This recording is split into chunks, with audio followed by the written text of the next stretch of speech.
right, in the previous two talks, we've talked about how welfare was once free in America, and we've talked about how that freedom was lost. Now I'd like to talk about how we can go about getting it back. We have to end our personal dependence on the welfare state. Social Security is a problem, but it doesn't have to be a trap. But this means we need to learn and to plan for our own financial securities, our own futures privately, while we plan to phase out the system over time. The issue here is that welfare of all forms should be privately funded, should be privately insured, and not supported through taxation. Family, church, private charity, these things can replace the welfare state. And again, we'll have to learn to refuse the benefit. Don't take the cheese. And of course, this also means personal sacrifices and discipline, but we can do this with effort. Now, a lot of people talk about phasing out or privatizing Social Security, but few of these people actually present any details. And as far as I've seen, and I've been all over the internet, there's only been one person publishing anything like a serious, comprehensive plan on how to phase out Social Security. And while that plan, I think, has some great ideas, it has one particular deep flaw, which is that in trying to minimize the pain for the dependent generation and those who have already paid in for many, many years, it takes 40 years to completely phase it out. And that's just not reasonable. It's not reasonable to expect people to take progressive cuts in their benefits over that long period of time without complaining. And thus it's even more reasonable, or more unreasonable, I should say, to expect politicians to stay the course on a painful and unpopular program. At least unpopular with its beneficiaries. For the course of what would be 10 presidential terms and about 20 congressional elections, it'll just never happen. So whatever happens first needs to include very quick, very substantial, very decisive actions. And that's true for political changes. It's also true for private changes, which will obviously come first for most of us. Before we go much further discussing the practical steps in this area, I want to drive home this point of the immoral nature of the system and why it has become so much of a problem for us. Okay, the first thing is that Social Security is not a retirement program or anything like a savings program at all. It is simply not the case, and the Social Security Administration states this very clearly itself. We are not paying into a fund that is designated in our name so that we can draw from that fund in the future. Okay? It has the facade of appearing to be that, and it's often talked about in those terms, but it is legally and practically not that. Okay, I want to share with you an exchange that took place recently between a reporter and a man named David Walker. Walker was the Comptroller General of the United States for 10 years, overseeing all matters relating to all federal public funds. And then he went on to head up the Peterson Foundation, which specializes in bringing public awareness to the looming collapse of the Social Security system and Medicare system. So if anybody understands this system, it's this guy. And I want you to hear how candidly he describes the Social Security system. In light of the fact that it probably will collapse, and in fact it's already in the red, this reporter asks a question. She asks this: is the Social Security program fair to younger workers? Okay. And Walker answered with this. He says, the way to look at it, rather than young versus old, is really income level. The Social Security system is designed to provide a better deal for workers who make less money because the replacement ratio that you receive compared to your earnings is much higher for low-income workers than for higher-income workers. Okay? Now, the reporter, she was no dummy. She realized that he had evaded the question to begin with, and she pounced on the answer and what he was actually saying. And in effect, she noticed that his answer was actually even worse than what she was trying to get at. And so she responds with this question. So it sounds, that is, Social Security sounds unfair to both younger workers and high-income workers. And that's when Walker makes the outright admission. And this is what he says, quote, "Social Security is not an investment program. You shouldn't look at it as a rate of return. It's intended to provide a safety net of retirement income. By definition, it's structured so lower wage workers will get a higher relative benefit. So, by definition, there's an element of transfer payment." When people look at this as, give me the money and I'll invest and do better, well, it depends on what your income level is. Middle and upper incomes would do better because it would eliminate the subsidy to the lower income. But that's not what the program is. I hear young people saying, I'm not getting a good deal. Well, that's technically right, but it doesn't reflect the nature of what Social Security is. End of quotation. So there we have a major government official who oversaw the program, who's now an activist in regard to reforming the program, openly admitting that the program is unfair to both younger payers and middle and upper income payers. It is, in his own words, not a retirement program, not an investment program, but a wealth transfer program. And of course, as a wealth transfer program is, for the net losers in that transfer anyway, it's just the opposite of a savings program.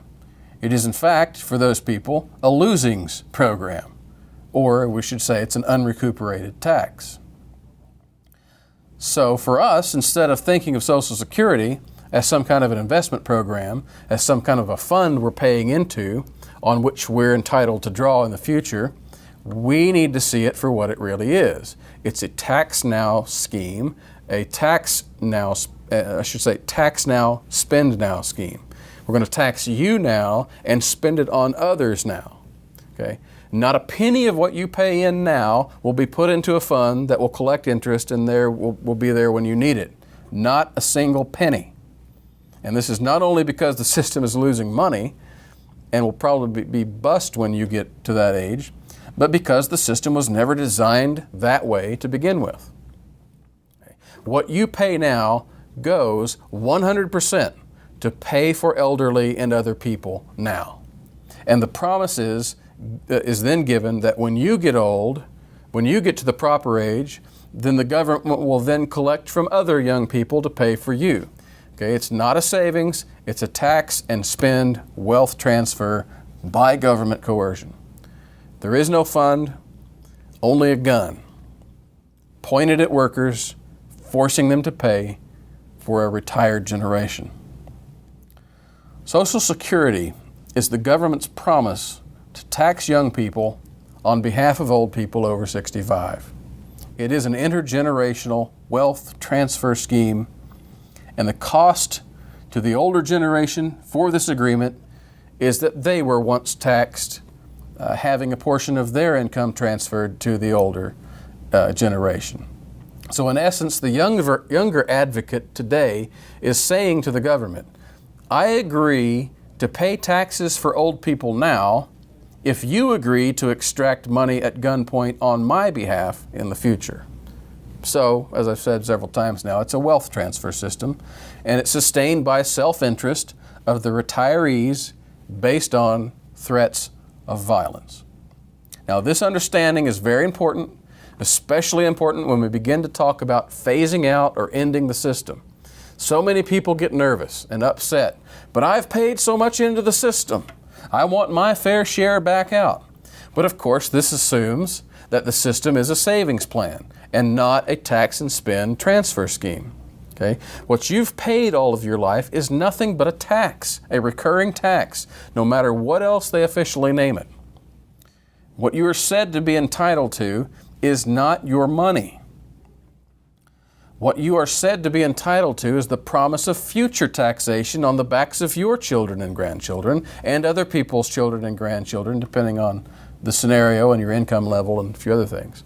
So instead of having an actual entitlement to actual assets, you have an alleged entitlement to the government's ability to tax the younger generation. And that ability is growing weaker and weaker as time goes on for more than one reason. So we have to get into the mindset that we have not been saving for ourselves. We have been robbed on behalf of other people. Okay? This is not saved money, it is lost money.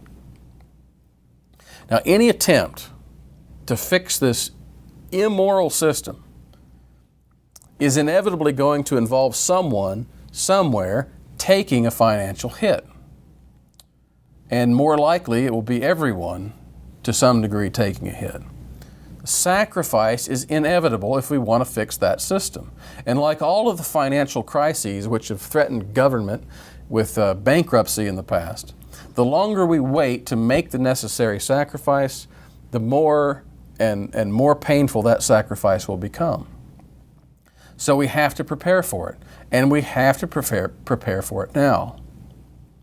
If you want to have a free society, okay, if you want to have a free society, you have to plan to be free of government control in the area of old age and welfare, and this means we have to plan now to replace that system with private options, not just privatized options that are still largely under the control of the government, but fully private, fully voluntary options. Now, there are two ways to aim at this. Either completely abolish the system immediately, or do so over a period of time, whether sooner or later, preferably sooner, in steps. Now, if we abolish it immediately, we will certainly cause widespread hardship for those people who are entirely dependent on the system. But if we do so gradually, we also risk never truly breaking free from the system. Now, although I think the gradual option is probably the better of the two, practically speaking, that is only true as long as it's done definitively and quick. And the best way to ensure its success, I think, will be to make the primary immediate goal to be to allow people to opt out of the system. And with the choice to exclude themselves, they will not be allowed to draw benefits, but most importantly, they will be exempt from the taxation that is for the system. Okay? This is the main step forward to a free society, the option to get out of the system if you want to. But this freedom will require sacrifices, both material sacrifices and psychological, in the meantime, before we get to that goal. These sacrifices, I think, pertain especially to the things we can do now. And so on that front, here's my advice. The first thing you need to do is to plan, personally, financially, for yourself. Plan as if you will receive nothing from Social Security ever. Pretend as if it already doesn't even exist, it's gone bust, you've lost everything you've put into it, even though it does exist out there. Okay? That decision will involve planning financially and planning mentally for personal sacrifice. Now, planning financially is a no-brainer. You simply begin to save money at a rate that will allow you to have substantial resources, in fact, adequate resources, set aside in the day that you need it. Notice I didn't say when you retire, because retirement and elderly need are two different things. You've got to have a large nest egg, and that means saving and investing a substantial percentage of your income now, from as early as in your life as possible. You have to create financial independence for yourself for the day that you're no longer able to work, so that we can now erase the need for dependence on the government system. You erase that dependence completely, and with it, you replace it with personal independence. So you get rid of the dependence, replace it with independence. By making ourselves and our families independent of the need for Social Security first, we can then begin to delegitimize the program. Okay, if we average people can prove we don't really need that system, and that means most average people don't really need that system, and which means most people in general don't need that system. And in turn, that means that only a small percentage of people truly do need some form of wealth transfer in their old age in order just to have, survival or even a modest lifestyle. But once we reach that point, we're talking about an entirely different social circumstance. Okay? Small cases like that can easily be met by private charity, by families, businesses, churches, whatever. And of course, Paul tells us to do this in 1 Timothy anyway. All right, this means we don't need a government-run program at all. And therefore, we should dismantle it and end the taxation that sustains it. So through self-discipline, through self-sacrifice, self-funding, private charity, we can delegitimize the system even while it exists. And delegitimizing the system will create the political will and the circumstances necessary to abolish the system. But making that first step for ourselves is a little bit easier said than done.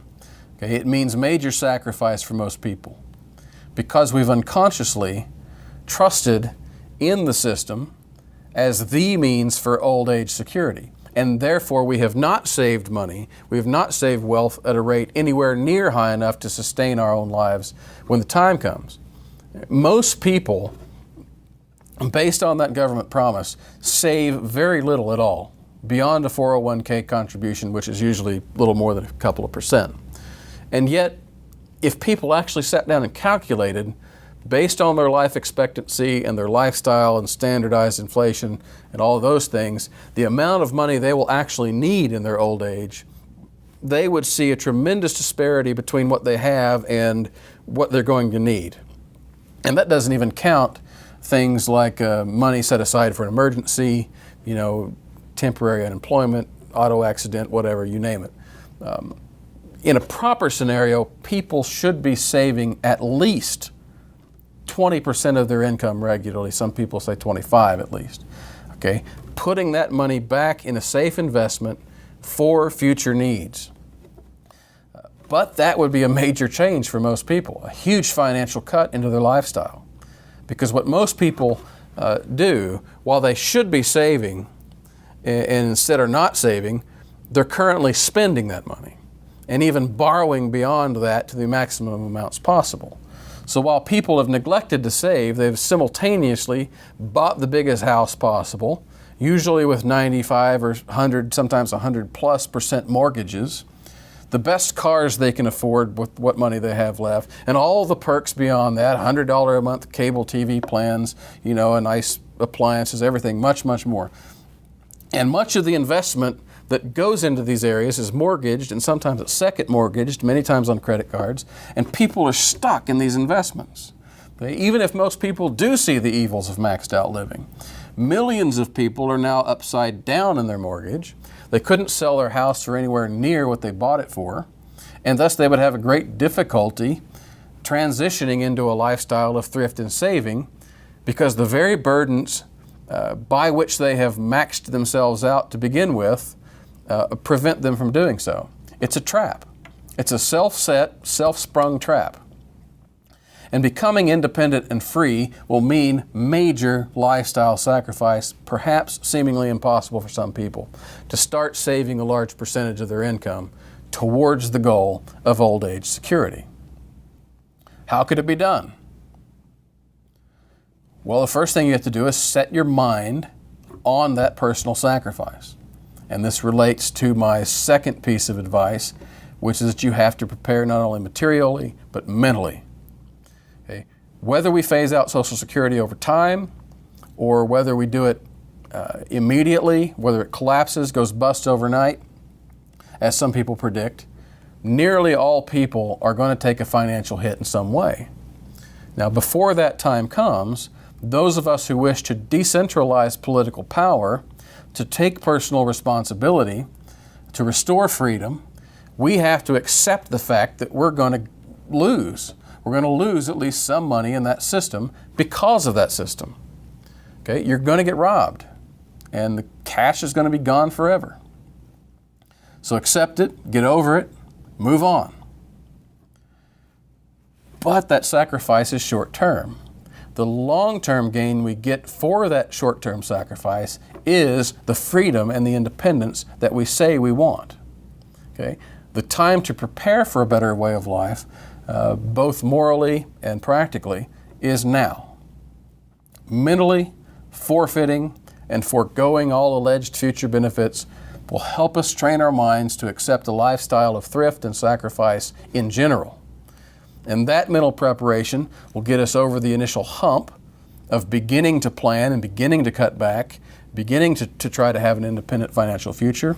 But it will also help us sustain that worldview as we carry that new vision out into day by day, and it begins to get monotonous and tough. From that mentality, then, we begin voluntarily to trim and to pare down our lifestyles to more conservative and viable proportions. And that's a major step for most people.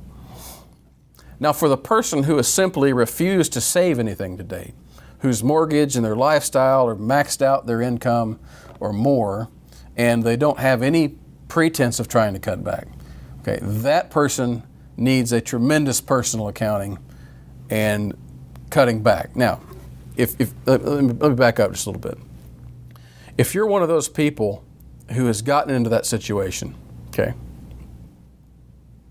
you really need to take a serious personal accounting. You need to sit down and take a scalpel to your budget, and it needs to be ruthless. Okay?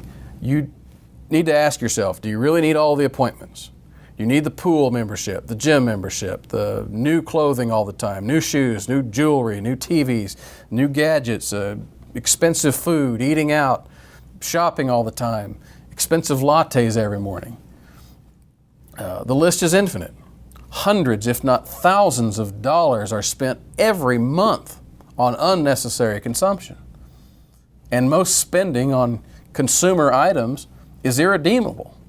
Okay? It's wealth that is spent and then it's gone forever, rather than invested. So the capital is lost, and any interest that would have been gained by investing the capital is also forfeited. Now, meanwhile, many of these same people rest assured that they're going to retire someday, maybe even sooner than later, at least partially on Social Security, which is taxation on the younger generation. In other words, they live their lives to the max now, they give no thought for the future, they live off government coercion in the end. Now, for anyone who accepts that arrangement and refuses to change in the meantime, I have no sympathy. I have no desire to help them, and frankly, I consider it immoral that anyone should ever be taxed to sustain those gluttonous, careless people in their old age. I mean, it's immoral to tax people for that purpose in general. It's grossly immoral when it's done in these cases of these self-indulgent people. You tell me, why in the world should anyone living a maxed out, debt-ridden, gluttonous lifestyle be entitled to 1 penny of taxes taken from anyone else for their retirement? Right? I understand there are genuine charity cases in the poorest of the poor and the truly vulnerable, and those cases I said earlier we can easily remedy. But don't tell me that it's moral, necessary, right to tax anyone for the benefit of someone else who's squandered their entire income all their life, never saved a penny, and lived as high a lifestyle as they could along the way. No one owes that person anything.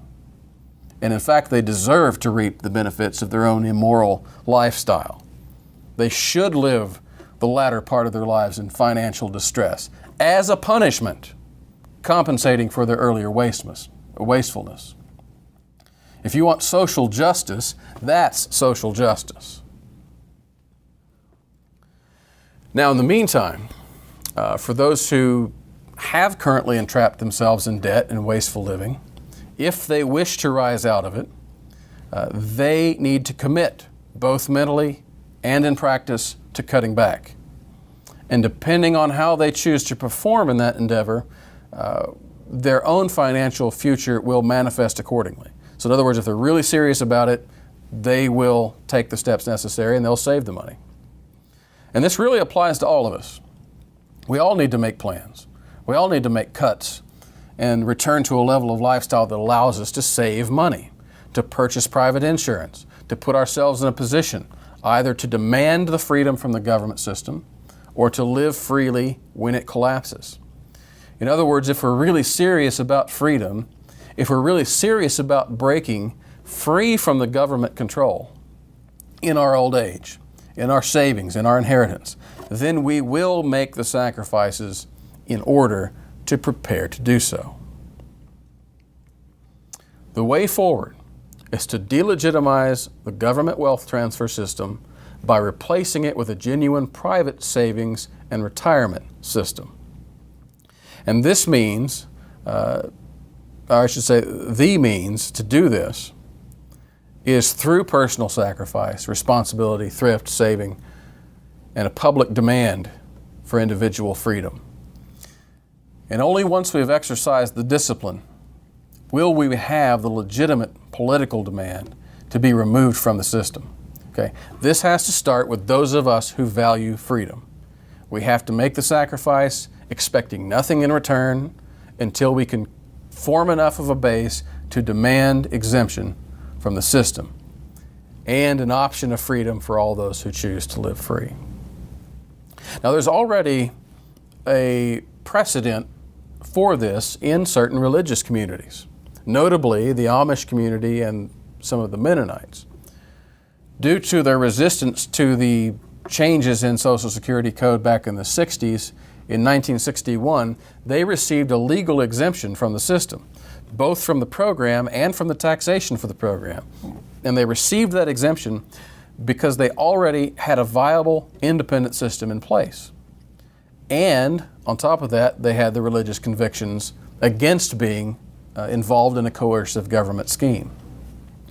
But the legislative changes at that time were worded so that the exemption only applies to those groups. And so it was very limited, but it doesn't have to be that way. What I'm saying is that there's no reason that that legal language should remain so restrictive. Okay? There's no reason the exemption couldn't be extended to anyone with religious convictions against public insurance, especially if we have a viable system in place for ourselves already. Okay? Now that's a very serious thought to consider as a future goal. A very similar approach should be taken to medical insurance, and in fact it already has been in many cases, for everyone including the elderly. Now this is more difficult than simply savings. Saving money in the face of taxation is one thing, but the effects of Medicare upon the insurance industry for people over 65 makes opting out of it a very tough choice. Private plans, if you can find one, run around $2,000 a month premiums, which makes it tough for most people. And even then, most plans don't even cover anything that Medicare will cover. So you're really in a tight place if you're over 65. But there are already private Christian sharing programs that are very affordable, very effective in covering all healthcare costs. And since they're not insurance programs, they're not regulated by the government, and they are exempted from many government controls, including specifically Obamacare. So these are the types of private systems that can provide us examples and provide us a viable way of moving forward on those issues. Now, as I said, Medicare is tough. Medicare is currently only provided for people who are taking Social Security benefits, and a judge has recently ruled that if you opt out of Medicare, it means that you must also forfeit your Social Security benefits, including all benefits that have been paid previously. So there's a significant financial cold water in the face for anyone over 65 who wants to try to opt out. But the main things here are that we put ourselves in a position of moral and financial high ground, that we make the mental preparations to abandon government dependence despite the losses we may incur. And then we start the planning, the cutting, the downsizing, saving for our own retirement. Start now with your own life insurance arrangements while you're young, while you can lock in cheap rates. And only with that first step in place, I think, will we have a really good shot at gaining legal exemption from the corrupt system of taxation and wealth transfer. Now, there's a more radical approach we can take. The more radical approach would be that we demand immediate exemption from the system, and If we're successful in attaining that, that would also be good. It would mean that we're now immediately facing the situation without the government safety net, in which we have to immediately begin providing for ourselves in the face of that missing safety net. So that might itself act as the motivation for the tough changes in psychology and in lifestyle that we've talked about. Tough decisions sometimes require tough motivation, and that would certainly be the case.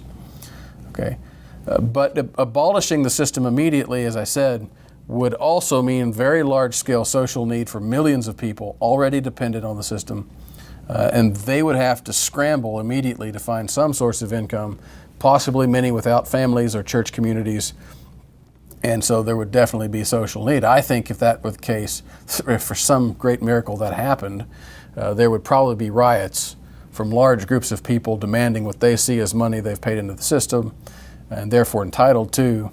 There would definitely be riots. The better approach, I think, is simply to work toward the freedom to opt out of the system, both its taxes and its benefits. And that would be the beginning of the end of the system. So, how do we get the freedom back?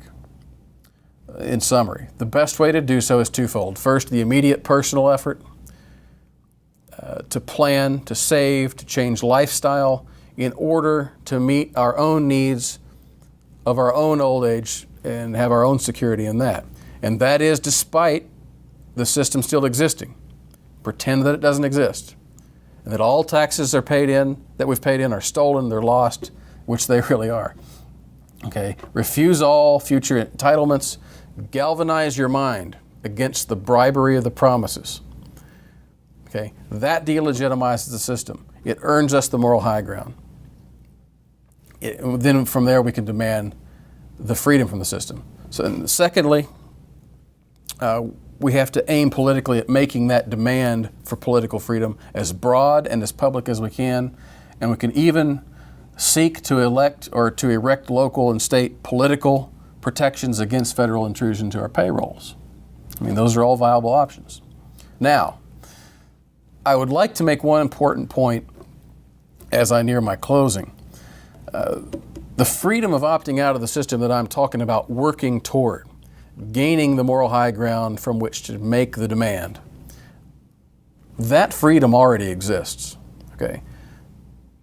We can legally, morally, rightly make the political man to be free from that system right now without having made any other preparations or progress toward it.